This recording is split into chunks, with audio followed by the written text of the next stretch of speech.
Welcome back to Boss Uncaged podcast. So today is definitely going to be an interesting day for sure. The energy level is probably going to be through the roof.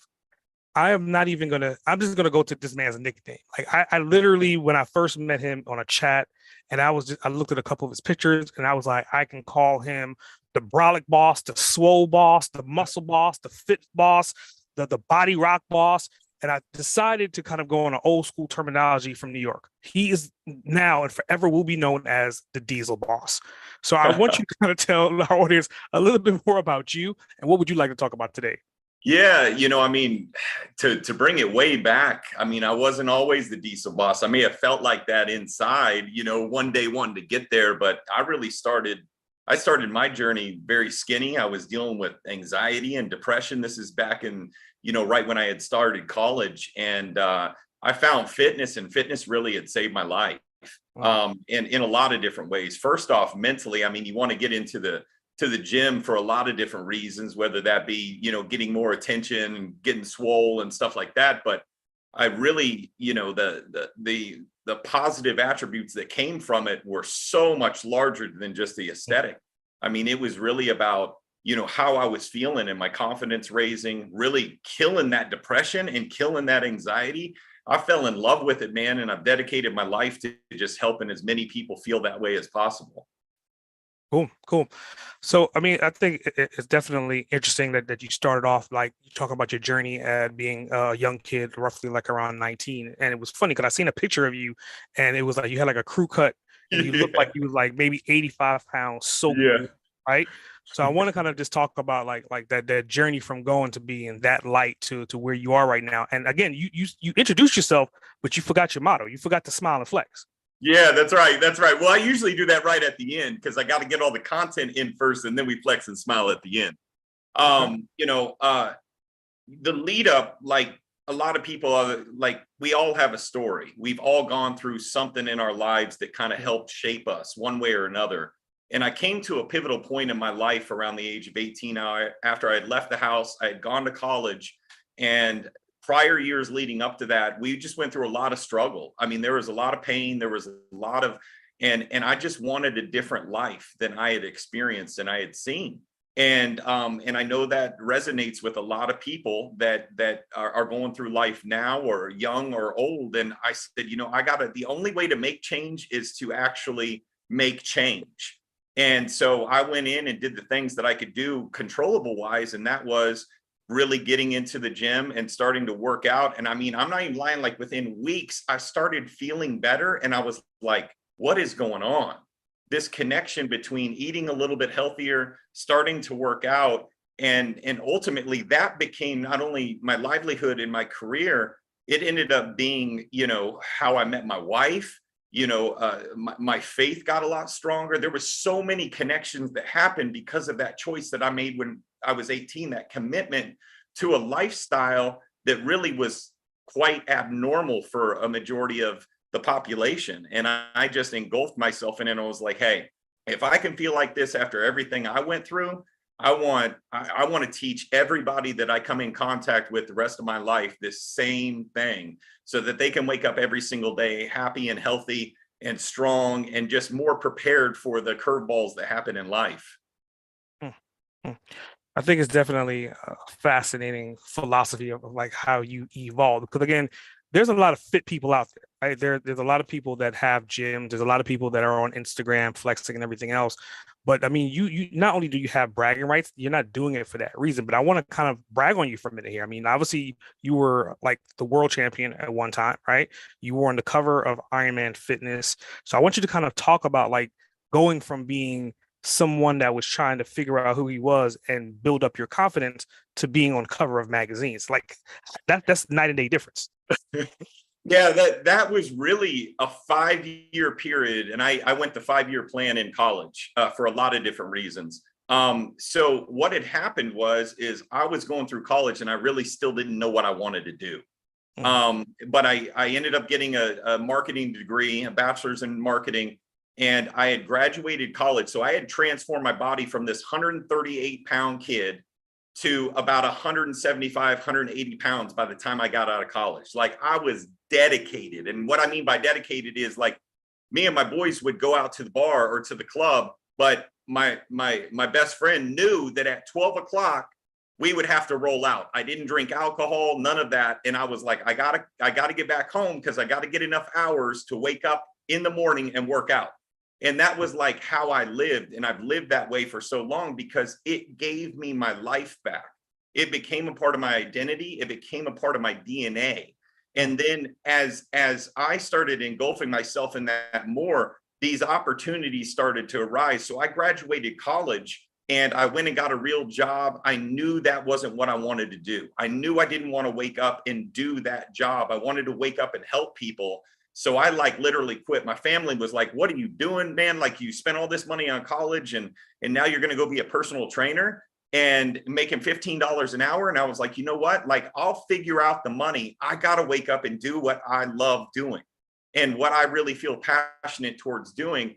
And I was in a YMCA, and this is how it happened. I was in a YMCA and this guy comes up to me that's still my friend today, one of my closest friends. And he said, hey man, like I see you, you're so disciplined, you're so dedicated. You need to be a fitness model. Now we're in Kansas City. This is like 2002, 2003. And like, I didn't know what a fitness model was. Like there was barbecue and cheese football in Kansas City. Like it's not a fitness city. And so, man, he said that one line and I was like, dude, I'm going to be a fitness model and I'm going to be on covers of magazines. And I like literally just penetrated that in my mind. And I was like, I don't know how to do it, but I'm going to do it. And so I dedicated myself even more to get my body to where it needed to be.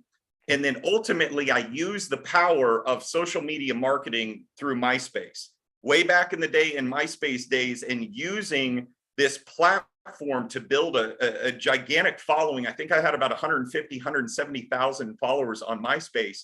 And I was using it to essentially get myself connected to LA, New York, Miami, the places where these photographers that were shooting for the magazines were. And in 2004, I got a big break.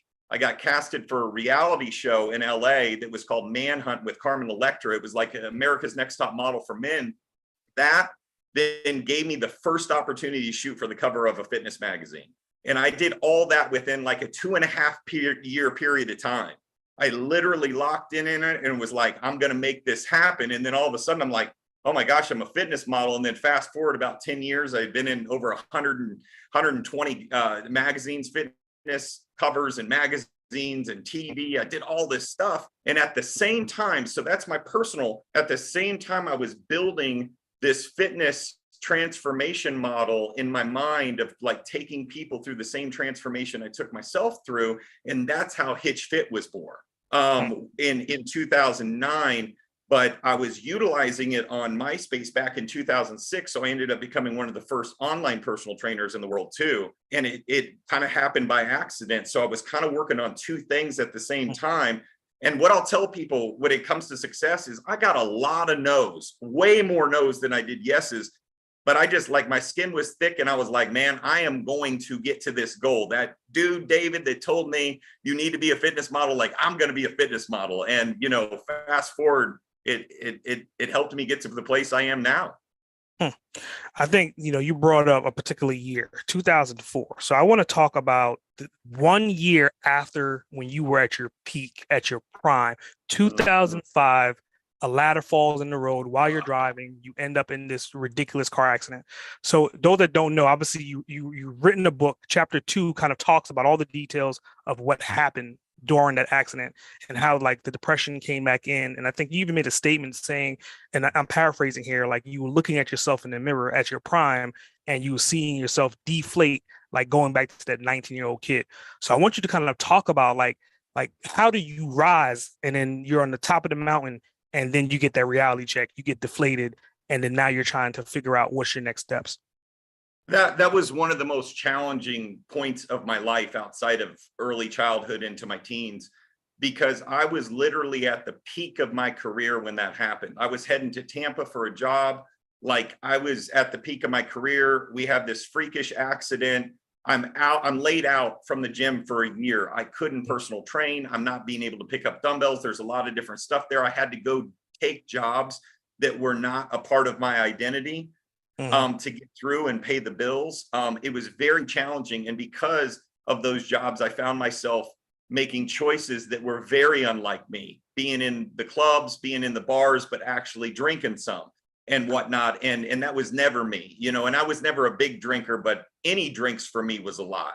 And I'll tell you what, like I had gone through a year and I was feeling depressed. I started feeling and identifying myself as that 18-year-old kid again. It came back.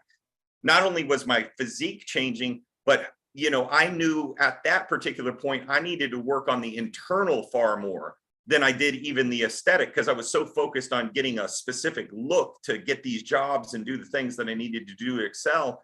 But internal, the foundation wasn't strong enough yet. And that really helped catapult me to a much stronger foundation later. So fast forward about a year, and this girl from LA ends up messaging me and she's like, Micah, dude, congrats on that cover of the Muscle and Body. It's in all the GNCs in the nation. And I'm like, what? I'm like, what are you talking about? I shot that picture with Alex Ardenti and Jennifer Nicole Lee like 2 years before that. So they had held on to that. And in that period of time, Jennifer had like blown up. And so I happened to be the dude that was with her on the cover. And I knew at that particular point, like I knew that the Lord was like, Micah, you need to get back on track. I remember looking in the mirror and I was, you know, I had lost like 30 pounds. Like I was like not in a good spot. And I was like, man, I'm going to get back. Not only am I going to get back, I'm going to get way better than I had ever been even before that, because internally I needed to have a much stronger foundation so that I didn't have this weakness that essentially had set into me when I had this accident. And fast forward just a little bit of time, and man, the cover started coming in again and whatnot. We had muscle memory, so I was able to build that lean muscle back fairly quickly. It's always more difficult to get your body past the point it's been than to get back to a place you've been. And so I just went right back into the disciplines that I knew and the lifestyle I knew, got back into training and like took it full force. Well, I mean, another thing to add on top of that, like to your point about, okay, well, now you're covering, right? You're being featured on a cover, but I think it was Men's Workout magazine featured your actual accident as well.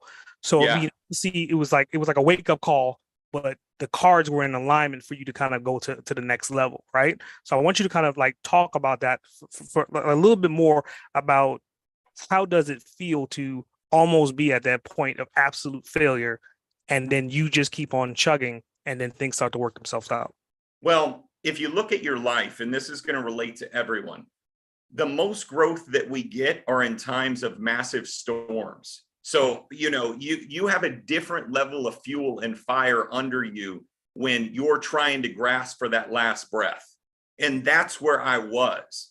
And the thing that was so pivotal about that story for me is it taught me that I needed more healing, that I needed to get a stronger foundation, but I was also able to use such a tragic and difficult time in my life to then be much more relatable to the population by sharing my story and showing almost a failure, but being able to rise up, you know, that whole Rocky theme of like, no matter how many times you get knocked down, get back up type thing. Like it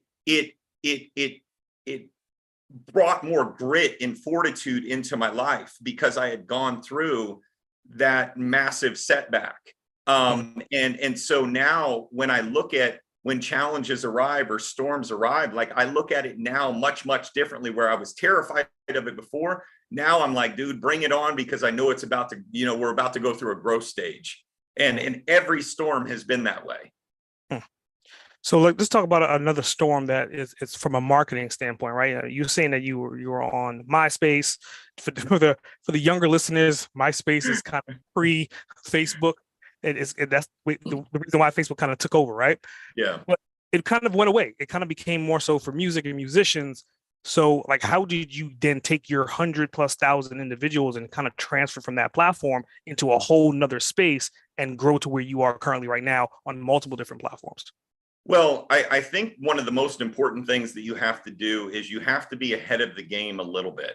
and you have to be able to see it from a marketing standpoint. And so it's always about doing your best to be an early enter when you get into a different platform, and figuring out also, like how you did things on MySpace were very different from how you did things from Facebook.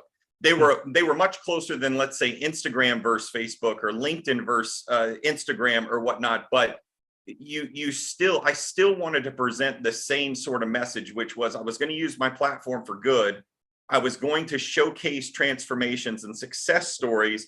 And then I was also going to I love storytelling, and in a lot of the messaging that I do, whether it be the things that I go through in life or someone else's story. And that's really the three main things that I, really focus on. And so when I translated that over to Facebook, the biggest challenge is in MySpace, the algorithms were wide open, which meant if somebody was on my page and I wrote a bulletin, everyone was forced to see that bulletin. Where in Facebook, the algorithms and whatnot are much, much different, where only, 10% or something or less are really seeing your posts. So you have to do a lot of different types of things to get traffic, whether that be more reels and stories and posts, and, or using text, or there's nerdy levels of it to be seen in that. And so the biggest challenge was just learning, specifically how to then, not only introduce myself into the Facebook world, but what the new language was that I was going to have to learn for that new platform. So I think it was, you fast forward a little bit, right? Because I like telling stories as well. So I'm kind of, with your story, I want to kind of like jump around. Like it's like you're flexing and then you're relaxing. You're flexing and you're relaxing, right? Yeah. So like this one is a major flex. You're in Hawaii and you get down on one knee. You meet your better half. Like you're awesome, but she makes you more awesome. So I want you to kind of like talk about that. Like, how did you even come across someone that was willing to take the journey with you, with spirituality, with working out, health, and the fact that you guys are always on top of a mountain? Like, I want you to talk about that. Like, how did you find her? Outside of my faith, it was the biggest blessing that I've ever been given into my life is my wife. And I always tell people, one of the biggest decision that you have to make in your life, and the most crucial decision you make in your life outside of faith, if you're a faith-driven person, is who you choose for a spouse and who that person is, because they can make you a better man and a great man, or absolutely destroy you one way or another. And that goes vice versa for men, women, whatnot. In 2008, me and Diana started communicating on MySpace. And when I tell you this, like, I was single at that point, she was too. And I was communicating with multiple girls. Like, I was a single guy, and, I had a lot going on and whatnot. Diana to me was always somebody, like, she was very professional, very classy. She was somebody that I really saw as a friend. And so we started building this bond as a friendship, and we were going to head out to Las Vegas to go to the Mr. Olympia, a huge fitness expo. And this is in 2008. And, we were like, hey, you're going too? Hey, let's take a picture together and just say hello. Man, we met, and I was like, oh my gosh, yeah, I felt she was beautiful, but it was something much deeper. Like, I felt it. I was like, almost like, this person for an extremely long time, that whole like love at first sight thing. And it was almost instant. Like, both of us were that way. And by the end of that weekend, we had spent a majority of the weekend together. 2 months later, she ended up moving to Kansas City. And I had never lived with another woman, any of that, other than, my mom. And we have been inseparable since that moment. And I mean, we run the businesses together. We do everything together. I was right on the verge of starting Hitch Fit. So when she came into the picture, she became the female of the actual business, which helped excel it tremendously as well. I was relatable to a lot of guys and had worked with a lot of females, but that female touch, is untouchable when it comes to the female base.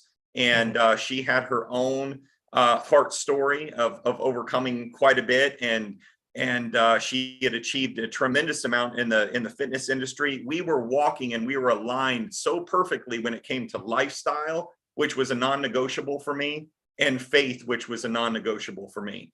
And so those two things came together, and we both like just essentially leveled up on everything that we had going on. I wanted to make her a better woman, and she wanted to make me a better man, and us as a couple be able to impact as many people as we could. So 13 years later, and give her happy belated birthday for me, because she had a birthday a couple weeks ago, right?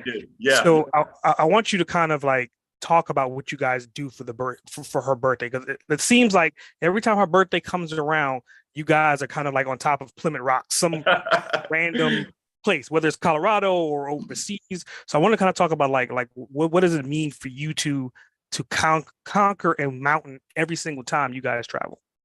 Yeah, so we go into what's called hiking season for us, and that happens to hit in the summertime.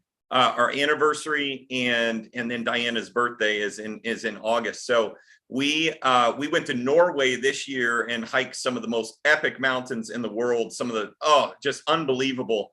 We did that for our anniversary, and then for her birthday, we went out to Colorado and hiked a mountain that we've actually hiked before. But we absolutely love. So our day to day, it's a lot of communication with people. It's a lot of grind. We work, 100 miles a minute, 7 days a week when we're back home. So when we get off the grid, we get off the grid. And it is me and her, that closeness. Most of the time, we can't even use our cell phones, and we are together. And it's a bond. And then there's a symbolic nature to it too, from a biblical sense of climbing a mountain and being close, from a spiritual sense of me and her going, and we do our prayer time and the stuff that means a lot to us when we go and do that. But it's also an extreme challenge. We've done hikes where we went all the way to the bottom of the Grand Canyon and all the way back up in one day, like 20 miles of hiking. And you're so beat up by the end. It's like, why would someone even do that? For us, it's like, we love being physical and challenges, but it also, it takes a lot of mental strength as well. And so we put ourselves in situations a lot that help grow all of those, ultimately for the same purpose that I've talked about this entire podcast, which is the stronger and better version that my wife and I can be, the better version we can be for the people that we get to work with and impact. So I'm gonna make a comparison, right? And I think that you and your wife conquering these mountains kind of is a real life representation of your favorite book as a kid, right? So I want you to kind of think about Hind's Feet on High Places, right? So man, you are paying attention, my friend. All day, every day. So I just want to kind of like bring those two halves together. It's like you love that book as a kid, and now you and your wife are actually implementing a realistic version of what that book represents. So in that case, would that make you the shepherd? Well, the shepherd is the Lord, and we're disciples of that. So when you're talking to it from a standpoint of your journey in life, and that's what essentially Hind's Feet on High Places is. It's about this individual. They narrate it towards a deer that essentially is carrying so much fear and so much worry and so much angst that this deer can never go to the places that she sees these the shepherds and the high places that we have in our lives. And so we're always stuck in the valleys where we're never able, we see it, but it's like, it's too scary to go that high. It's too, there's too much danger of doing that. We don't want to make change. We don't want to put ourselves at any sort of risk and whatnot. And the issue is we lose out on so much of life when we don't go experience the things that I think we were created to go experience. And so that's why it's so important for us. It's like, we can go get a cool car and a nice house and all this stuff, but those experiences isn't why we do these for birthdays. We very rarely buy each other gifts. And when we do, I'm just like, it's not on a special day. We don't, it's like Valentine's Day. We don't do stuff on Valentine's Day. What we go do is like, hey, what days do you want to go experience some really cool things? And that's kind of how we, we allocate our funds when it comes to spending. And it's those experiences together of going, seeing the most epic sunset together, or going going and scaling a mountain, or whitewater rafting, or whatever it may be, you know, laying in Tulum on a hammock together and then just enjoying life and listening to the ocean. Like, those are the things to me that when I'm older in my life, I look back and go, man, I did all the things. And we talk about that all the time. Like, that's one of my things. Of like, go out and do all the things. We get so wrapped up in life and all these, you know, all these stressors that hold us back. I'm like, man, just go do all the things. Like, you got to be financially responsible and all that. Don't get in crazy debt with it, but go and experience life. So, I mean, with that, I mean, obviously you're talking about an experience between you and your better half, and then you guys even expanded on that. So now you're like, okay, we have our own personal experiences.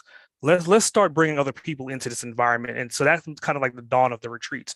And you guys have one coming up. I think it's next month on the 21st. So I want you to kind of talk about what are these retreats really doing? How are you really taking not only health and fitness and spirituality all together, encompassing in this one event? Like, how did you come up with that, and how has it been growing since you started it? Yeah, so I'll go back a little bit. So within Hitch Fit, what we do is we go into people's lives, we transform their bodies through nutrition, wellness, lifestyle, workouts. Okay. What we wanted to do, though, is we wanted to create a retreat business that did the same, but we were able to pour into people in more of a group setting instead of just one-on-one. And by doing this, we would put them into environments that may be the most beautiful places they've ever been in the world. So they're experiencing this, almost just this like, wow, you know, every moment that they're awake, looking around in this absolute paradise. And at the same time, we're pouring ourselves into these people. Whether they have gone through trauma, or whether they're, you know, trying to just level up in their life, whatever that may be. And what we've essentially done is infused fitness. So there's a health and fitness aspect to it, but it's not a bunch of bodybuilders and fitness models. That's not what it is. We just are explaining and teaching how eating healthier, more activity is going to help someone's life.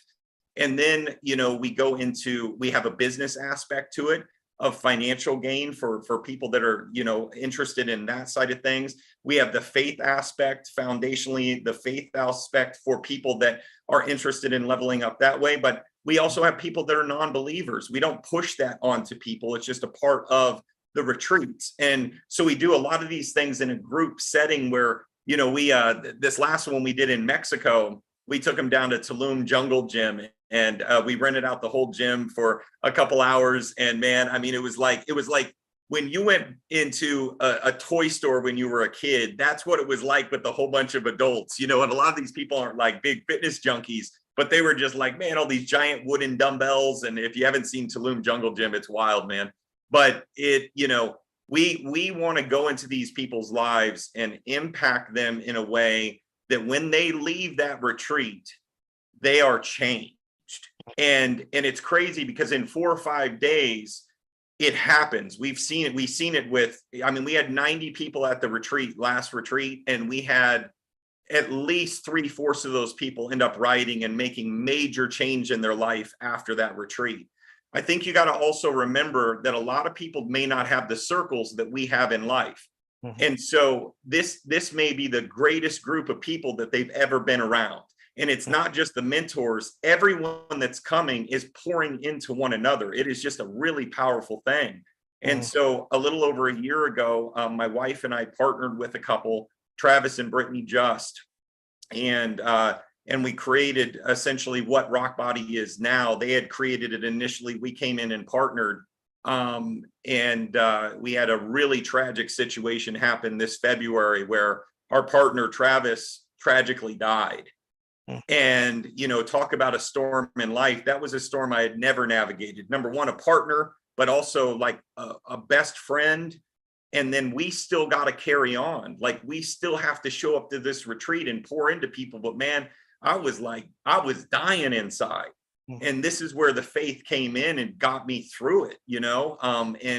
And so, you know, these retreats are just so powerful. So we have the adventure retreat. So we have the Mexico retreats that I just talked about. This adventure retreat in September, man, we're taking them out to Asheville, North Carolina, the Blue Ridge Mountains. We're going to do a trip that's more like what me and my wife do. And so we're going to be hiking. We got zip lining, whitewater rafting, but still that same leveling up and really communicating and pouring into these people. So like a little bit different of a feel, a little bit more outdoor adventure. And then we have a big conference in January to a speakers conference in Tampa. So. Wow. So I mean that kind of goes to like one of your bylines, experiencing the change, the direction of your life, right? So I wanted to talk about on one side, you guys, I think there was an astronomical number, like 600,000 pounds lost collectively over your career of helping people lose weight. Like that's significant. Like, I mean, like how did you even get to the point to where, somebody may lose 1 pound, somebody may lose 10 pounds, but to get to 600,000 pounds lost, that's a long time putting in that work. Yeah, I mean, when I say that we dedicated our lives to it, we did.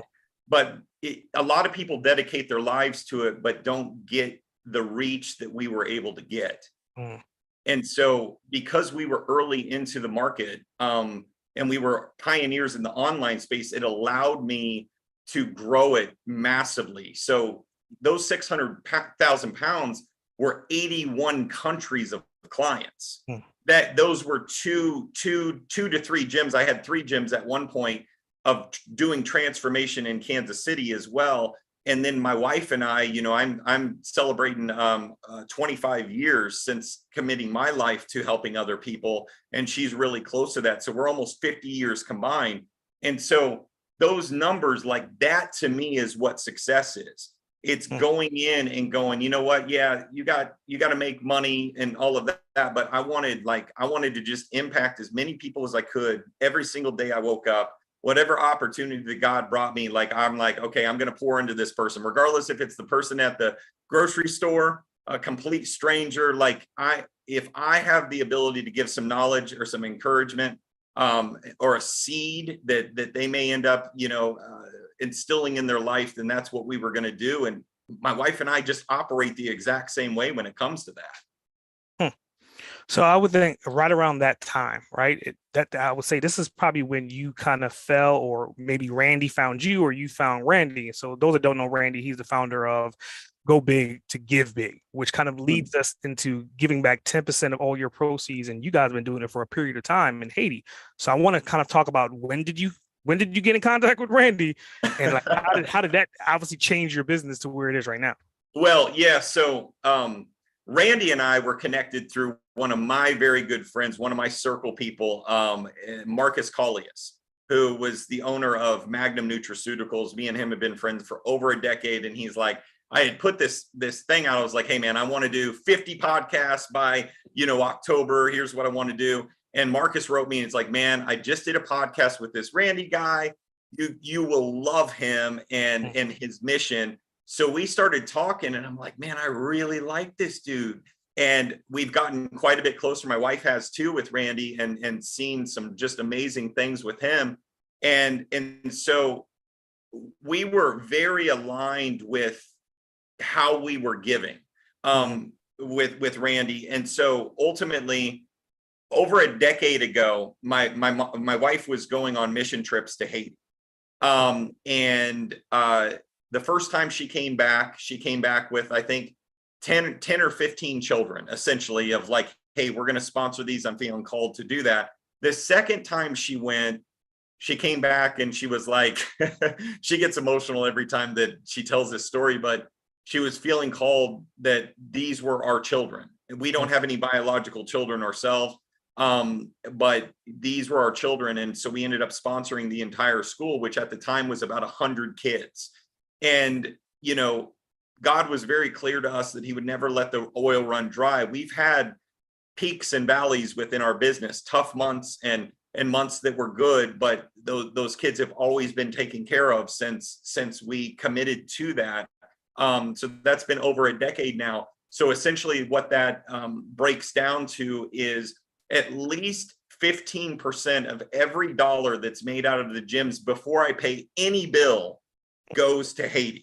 And that's essentially how that kind of flows as far as financial. I was able to see them multiple years ago and see the children in person in the school. And it was one of the most impacting life-changing experiences I've ever had. I mean, I got to play with them. We flexed, we smiled, we did all of that. And I saw such amazing joy in these little kids that honestly, they had nothing, I mean, very, very little, but they understood the connection between what we were trying to help with and them having an opportunity to go to school and have an opportunity for being able to provide for their family later in their life. Think obviously like that's a hell of a way to run a business, but kind of talking to the family aspect, I think in your book you had dedicated paragraph number 2 to your dedication was to your mom, your dad, your uncles. So I want to kind of talk about like your sister's kids, right? So I mean, Sarah has 2 boys and you, well, yeah, she has, I think you have two girls or 2 boys and one. So there's 3 kids she has total, right? Yeah. Ideally, with you being like this the superhero uncle, right? Like you're Yeah. Captain America to them, and obviously we'll talk about that whole Captain America suit with Miss Wonder Woman here shortly, right? But I want you to kind of talk about like with you going to Haiti and doing all that. Are you then kind of talking to your nieces and nephews and showing them like what they can do when they grow up, being that you don't have kids? Yeah. So the one thing that we absolutely pour our lives into is the children's side of things. I want to touch base that we spent about 4 years with one child with big brothers and big sisters, and then we were a part of a board and boys and girls club. We are absolutely dedicated to children. We love kiddos. When it comes to my family, Sarah is a stepsister, and she has 3 children now. We just recently went and saw one of her sons, Luke, go play baseball. He's real little, and it was a lot of fun. I don't get to see the kids a whole lot, but the opportunities that I do get to see them, man, I just try to pour in. One of the struggles that I had growing up, and a lot of other men have growing up, is I always yearned for that father figure. My father and I have a good relationship now, but because of differences between my mom and my dad early on, I didn't have a dad in the house, and it was a big struggle. So I always utilized, the opportunities I had to speak to young boys or even young girls and really, just lift them up, from a male mentor standpoint, because I knew how impacting that was for me as a child in the few men that came across my life that maybe were only there for a reason or a season, but made certain lines or certain experiences in my life that helped shape me later on. And so it's a very powerful thing to just be able to, yeah, I'm the superhero guy with big muscles, but for me, it was about getting into them and saying, hey, like you can go be anything that you want in your life if you work hard, work smart, and work honest. I mean, I wanted to instill some stuff that was even deeper than the muscles. I'm one of my wife's nieces right now. Her name is River, and she reached out to me about 3 months ago, and she's like, Micah, I really want to get in shape. And I told her, I said, she's about 13, 14. I told her, I said, hey, the only way this is going to work is if you listen to me and you got to follow. And if you don't, then, I'm not going to spend the time with this. And she said, I promise I'll dedicate. And every week she sends me like a little updated picture. And I said, how do you feel? We never talk about scale, weight, none of that. I said, how do you feel? And she goes, I feel absolutely amazing. I'm doing great in school. I feel so confident about myself, where she was struggling years past. That is the game-changing stuff. And so if I can be any sort of inspiration or encouragement into a child's life or an adult, I'll pour myself into them. So I think kind of going back to what you said earlier about MySpace and having that marketing background and kind of just playing off of you think you differently, right? I mean, obviously you wouldn't be where you are if you didn't think that way. And I wanted you to kind of talk about an example that I think it was on your Facebook page. And you were saying that everyone has heard about the glass being half empty or half full. Yeah. So I would like you to recite what your answer was to that question. Yeah, we've all heard that. You have a glass that's half empty, half full. Is the glass half empty or half full? And my whole mindset when it comes to a lot of things is I always look outside of the box. So instead of like looking at it like a majority of people would look at it, I simply pick the glass up and I drink all the water and the problem is solved. Like there's no question, there's no debate after that's done. There's no liquid left in the glass now, but it goes even deeper than that. So that water is gone. Now it's time to refill that glass. And so when I look at that, I look at how life kind of flows as well. And so as an entrepreneur, we have to think differently. You're not thinking, and my mind kind of always operated that way. I knew I wasn't a super manageable person as far as being in another type of job. I needed to run my own thing. And I went off kind of the beat of my own drum. My wife is very much like that as well. And so, I always looked at, I wasn't going to do the things that most everyone else was going to do. And it wasn't because, I want to be different. It was just because my mind was different. And I was just like, I had gone through so much bad stuff and so much hardship that I was like, that all I knew was that. So I was going to do everything different from what I had experienced. And that meant doing things differently than what I knew. So I want you to kind of, you said that you talked to your 13-year-old niece. I want you to kind of think about a listener of this podcast, and let's just create this avatar, right? You got a marketing background. Let's say she's 18 years old, graduating from high school, and she's listening to this episode and she's seeing all the things that you've done with your wife and all the giving back. What words of wisdom, kind of like what you said with your niece about how does it make you feel, would you tell her when the times get rough, how to overcome and keep moving forward? Yeah. So, that in life, things are going to get rough. We have storms in life, especially the older we get and the more responsibilities we have and the more friendships we make, the relationships we make, like stuff happens all the time. What I would tell an individual, regardless of what age they were at, but that 18-year-old that's still like transitioning in life to becoming a woman or a man, like you have to control the controllables. And what I mean by that is every single day we have choices, and the choices that we make really dictate our future in a lot of ways. Now there's uncontrollable situations that happen in all of our lives. We got to figure out how to hit those curveballs sometimes and go through those storms. But when it comes to controllables, the things that I'm fueling my body with, the things I'm fueling my mind with, the circle of people that I put myself around, the environments that I go into, am I working out or not working out? What I'm trying to do is essentially build a body and a mind that's strong enough to go through those storms, because it's too often that we go into a storm and we are not prepared for it. And when you're not prepared for a storm, man, you drown. And that's where depression starts coming in and anxiety starts coming in. And then you end up turning to stuff like alcohol and drugs and the stuff that, hinders our life. And I've seen this over and over and over again. And, I would really focus on building a schedule and a structure that was going to help you become the most effective you could be in your life, not only for yourself or your faith, but also for that person at some point that you are going to end up committing your life with, if that's your husband or whatnot, like that's what I would prepare with. We could get into all the details of what they need to eat and workouts and stuff, but really the foundational stuff, so that when we build this house, we're building it on a solid foundation, not sand, when that storm comes through and then blows that house down. So like, let's just keep going down this road. So she's taking heed to what you said. She's following those instructions.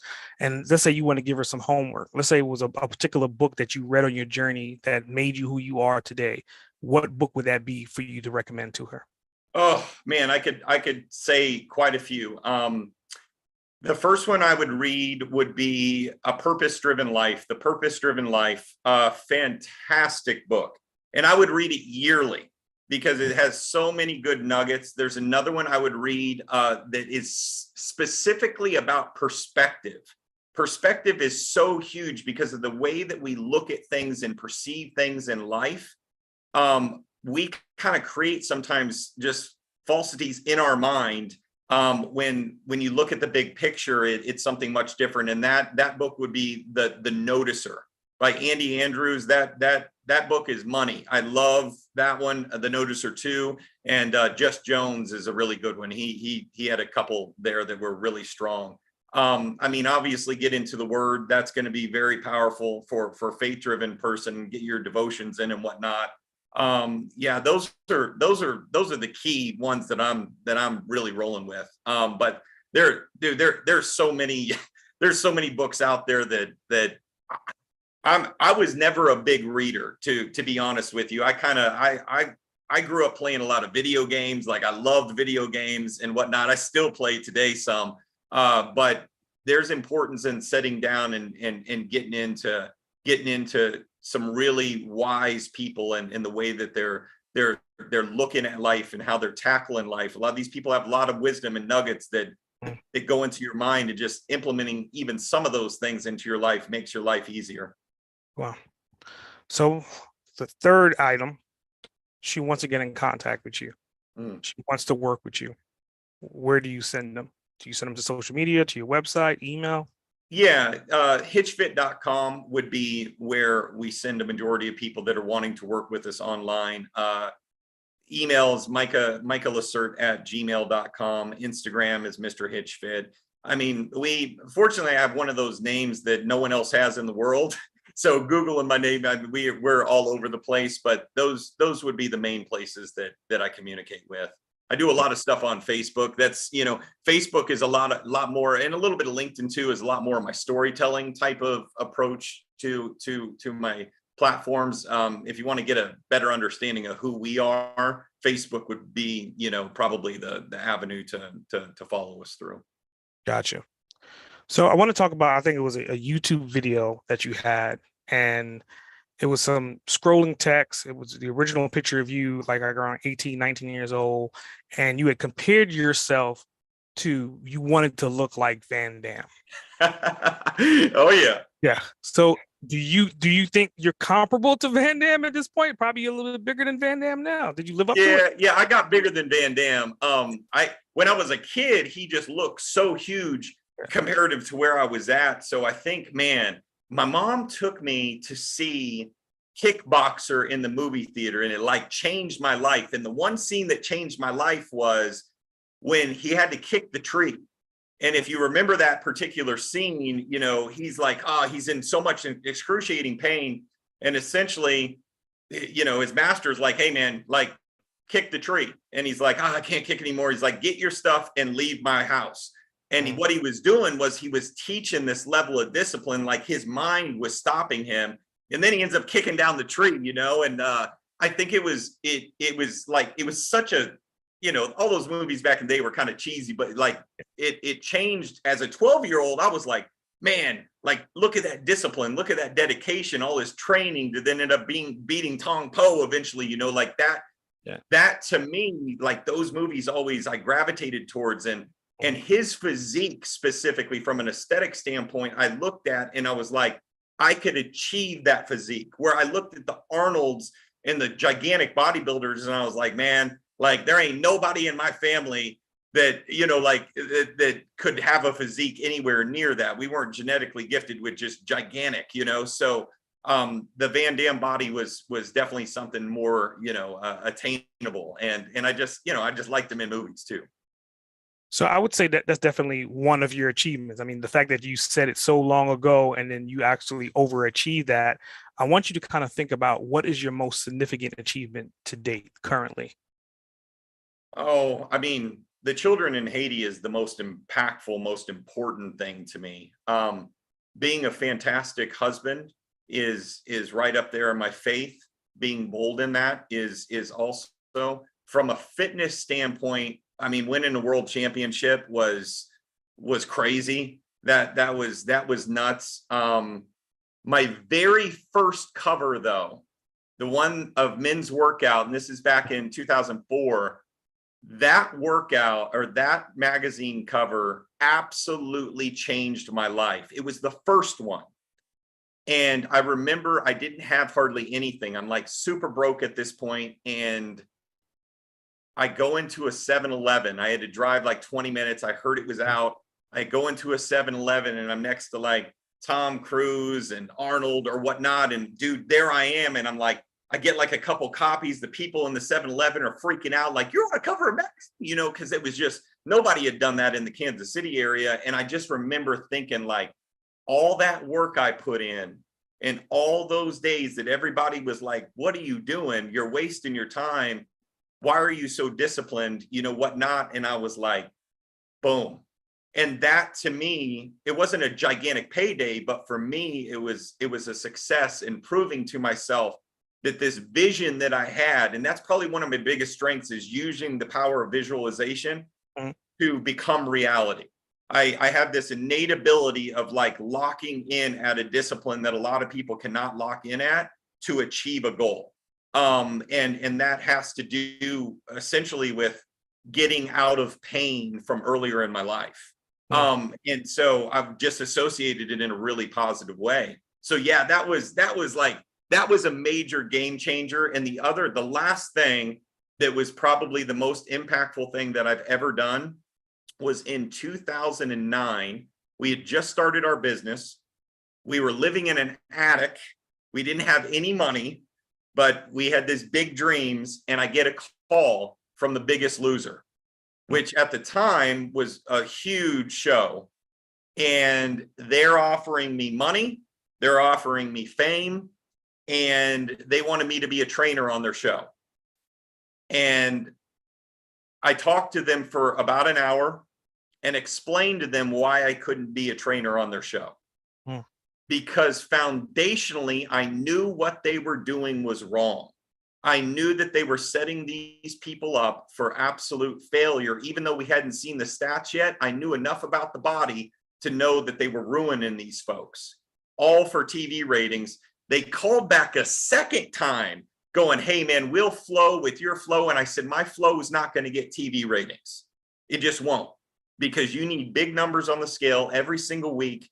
And I'm not going to make these people go through what you need them to go through to get the scale to say what it needs for your TV ratings. And my wife was right next to me and she's bawling. She's not bawling because I said no. She's or because I said no due to the success and fame. Yeah. She's bawling because I made the right choice. And we locked down and we kept our foundation the same all the way through since that point of putting people first. And we are where we are today because of it. It kind of goes back to your superpower. And I think this one was either on Instagram or on Facebook. And you were saying that your superpower is brainwashing people into believing in themselves. But it's like you're doing it for yourself. Like, I mean, you're the first person on that agenda list, right? So that's definitely interesting. So I think something that you brought up probably about 20, 30 minutes ago was about those 50 podcasts. Man, that was a big one because like right now we are like, there is a lot going on in our lives. Like we are, you know, I was telling my wife the other day, I said, man, this is the first time in my life where I feel like the water is overflowing the cup, you know, like where we're going in every direction in multiple big projects at one time and trying to navigate just her and I. And so it has been a challenge, but it's amazing the amount of people I have met through these podcasts and the relationships that I've met through these podcasts and the speakers that we got through the podcasts that will be speaking at our conference. Randy is one of them. He is speaking on giving back and whatnot, and just new friendships. And I'm able to pour into people, but also give some of my connections and help people, you know, level themselves up as well. So 50 is a tough challenge, but I mean, I'm going to keep going and hashing towards it. If it takes me a little bit longer than October, that's okay too. I'm going to get it done.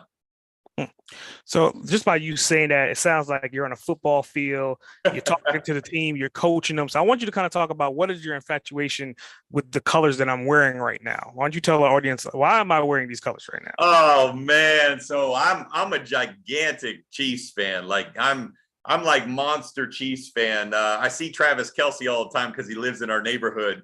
And I mean, dude, like, I'll tell you this much, like Kansas City, we just sucked for so long. And like, I was a fan, but I was like, I can't live like this. And then we get this dude, Patty Mahomes, and I'm like, and when I first saw him, I'm like, I think we literally just got Michael Jordan. Like in my mind, I'm like this kid is different. And I don't mean just his skill set. I mean, how he approaches everything, how he takes offense to anybody saying that he's not the greatest or the best, and how he then utilizes that to translates that to the field and just his in his growth. But even more importantly, we get to see what he does in this community in Kansas City. And he's made this in his home. He's invested in this city, and the things he does for children and the outreach he does for people that are in need. It's just a beautiful thing. So my wife was never a big like sports fan at all. She grew up in New England area from Vermont. So they, I guess, cheered for Brady and you know, during their times. But she is like all in. So, I mean, one of the most attractive things to me is we'll be in the gym and I hear her talking to a client about Chiefs football. And I'm like, man, like, you know, I hit a home run with this, because now she's like, she's all in. But yeah, we love Chiefs, man, and just all that it is. But at the same time, you know, I can't really allocate any more time other than the Chiefs. So I'm like a 365 Chiefs. I don't watch any other sports. Wow. So, I mean, that's definitely interesting. I mean, you brought up your wife, and getting ready to close this out. I think you had made a statement about when she gives you a particular look, it means that you're going to have a fantastic day, right? Oh yeah. So it's kind of contradicting to what you just said about the Chiefs. I think that look probably outweighs her talking about the Chiefs, and you can correct me if I'm wrong. Yeah, that's right. That's right. So, anybody that's been married for a long time, especially us fellas that are married, like we know sometimes without even our wives saying a word, what kind of day it's going to be or what kind of moment it's going to be, you know, because, and my wife's a little different. So my wife, her and I are both very, very assertive. We're very, alpha driven when it comes to like getting stuff done. And she would definitely be a female Diesel version of what it is that I do too, you know, and she lets everybody know too, like I won 2 world championships. Mike only won 1, just so we know that. And like my wife is, she's a boss, man. But I also love her independency, and you know, she's a very independent woman, but also very nurturing to me and lifting me up. She's very compassionate and giving, but also very tough when it comes to being bold in the truth, especially in the word, but also when, you know, we're both that type of individual that like, we're not going to tell you what you want to hear. We're going to tell you what you need to hear. And that is what a friend is, you know, even if it hurts a little bit, we'll hug you afterwards, but we got to like tell you the truth on what's going on there. And so my wife, like, yeah, I get one of those one looks, and I know, you know, I remember that post. I was like, I knew that day was going to be a good day. She was just like, you know, and so I probably got some extra smooches or something that day. Very cool. So I set you up. So I don't want you to end up sleeping on the couch. So this next question, the reason why we said so much positivity about Diana is I want you to think about who you would like or love to spend 24 hours with, right? It could be someone that's dead, someone that's alive, someone that you never met, someone from your past, historic, like it could be anyone besides your wife. Hence why we went down this road. Yeah. Who would it be and why? I mean, there's probably, I mean, there's 2 people. I mean, this is a powerful one. And this is also kind of like a, man, like this is game-changing life one would be to spend time with Christ. I mean, that would be, you know, I feel like I am spend time with him, but in the presence of him like that would be absolute game-changing in a lot of different ways, you know. The other individual that I'm like a huge fan of is Henry Cavill. I really like Henry Cavill for a lot of different reasons. He's a Chiefs fan, number one, but he like when I was a kid, my goal when I grew up was to be a superhero. And like, he's been able to not only be a superhero, but like Witcher, and he's been able to do all these cool roles that I always found fascinating. And he's also a gamer. I just really think, and he likes to work out. Like, I think in real life we would actually be good friends because we just have a lot of common characteristics and whatnot. So he would be somebody that I would be really interested in meeting. And then there's a pastor named Craig Rochelle that runs a church called Life Church. And man, he's a very powerful speaker, but he's really raw about the things that he went through in life and how he overcame. I would like to, at some point in the future, spend some time with him. Very cool. Very cool. So I could kind of see you, Wonder Woman and Superman just kind of hanging out, rock climbing. I can see that. Yeah. So going into closing, I like to give whoever I'm interviewing an opportunity to become the host of Boss Uncaged. So now you're the host. I'm your guest. Do you have any questions that you'd like to ask? Why did you start this podcast to begin with? Multiple different reasons, but more so than anything else, it was kind of, I had a stroke and I faced death, and I was trying to figure out, what am I going to do next? And just like you, I found my girlfriend who became my wife. And in that transition, she had kind of posed it to me to say, hey, why don't you now take the risk of branding yourself the way you've been branding all these other companies for the past 18 years? So I took that at face value, made a full recovery. And then I started the podcast as kind of my way of branding myself and branding my company at the same time. I always love stories of you hit essentially what was kind of a rock bottom, and right. You were able to get through it, and then you made a big splash afterwards. I love that, man. So, okay, you have one day that you and your wife can go do anything in the world together. What does that day look like? Just 24 hours? 24 hours. You got one day. You don't have to talk about travel time. It can be anywhere. Oh. And what are you guys doing? Yeah, we'll just travel all over the world. I mean, like that's kind of where we are at this point. Like, we got one more kid in high school, and the second that he graduates, we're probably gonna leave the country for a little bit, right? So ideally, we would probably be abroad collectively. I mean, we're getting ready to go to Europe in a couple of days, like literally tomorrow. So nice. Where's the one place in the world you want to go visit that you haven't? I'm actually heading there later on this month, Japan. Awesome. Yeah. So you're at the end of your life, and what do you want people to say about you, as far as like, if they were describing you at your celebration of life, what would you want to hear?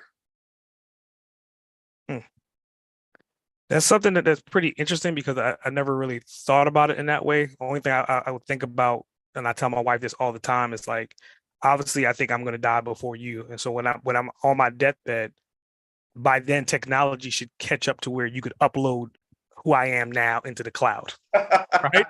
So at least I get to give my new digital self a high five and take everything that I've been doing and growing and developing and just let it live on. Because I mean, that's really why I'm doing this, is more so not just for our kids and our great grandkids, but ideally is for, you may have kids one day, or, your sister's kids may eventually hear this. It gives them an opportunity to kind of not only hear the voices of their family members in the past, but also take the nuances and the tips and tricks on how they can then become successful. And that's the only thing that I focus on day in and day out. Oh man, that's great, man. So what are you working on past this Boss Uncaged podcast? What is your next big thing? Is there something on the future chart that you got up on your vision board that you're like, man, that's what I'm getting into next? Yeah, and I mean, I'm real big into branding, kind of like, like marketers in branding is kind of like, until the companies that say sold, then I own the company. So anything I'm going to dive into is going to be underneath this umbrella. So, right this week, I kind of just released a beta launch for our live radio station. So I'm kind of working on that and scheduling that out, because I was like, okay, we have over 400 hours of content, and that's just the podcast. And there's so much other content out there that we can kind of facilitate. Well, we could have a live radio 24/7. What would that look like? In Yeah. addition to that, there's software that we're working on. We just got some numbers back earlier this week. So we're building out a platform to be able to help other people do what we're doing now at scale. So there's other bigger things that are coming down the pipeline, but they all fall under the ecosystem. I mean, like literally, we have a storefront right now that we sell all our merch online. We have an academy. We have all these different tentacles that are all co-branded underneath Boston Cage. Man, that's great, man. All right, biggest accomplishment, and then I got one more question after that. Okay. Biggest accomplishment. I would say, outside of family, it would definitely be being able to create the not necessarily empire, but create what I'm creating right now in roughly 3 years. Like from start to now, it was 3 years to where I was like, okay, I'm going to become a podcaster. What does that even mean? To where I'm at right now to say that, hey, we've recorded 400 shows, and at scale, 10 years from now, what is that really going to look like? That 400 is probably going to be well into the thousands, right? So, and every other thing that we're developing under the umbrella is also going to be well developed and well grown out. So I'm looking at it as an enterprise level situation. Oh man, fantastic. I know you're going to grind too. I see you on the back end and I see everything that's going on there. So I got one question, but two questions in one. Favorite movie, favorite food. So, favorite movie, if I had to it's timeless for me at this point in time, I would say Matrix, the first one. It's just Yeah. like what it represents. And second to that would be Everything Everywhere All at the Same Time. Like those two movies, based upon when they came out and what they've done for the culture and what they represent to where we are right now, those are two epic movies 20 years apart. Yeah. Favorite food, I would say the weirdest thing possible, man. I love octopus. I'll eat a squirrel in a heartbeat. And Wow. yeah, just throw some fried insects at me. So I mean, that's why I started the whole food group with some friends of mine. We got a food group, and we throw random stuff, and we have potlucks, and we have get-togethers from the group. So food is just one of those things. Is like, why would I limit myself in a short period of time that we have here and just eat chicken? Yeah, yeah. I got you, man. That's awesome, brother. Yeah. Awesome answers. Have you seen my octopus teacher? I have not. Oh yeah, Oh, yeah. Netflix. Yes, I did see. yes. Man, that was a crazy documentary, man.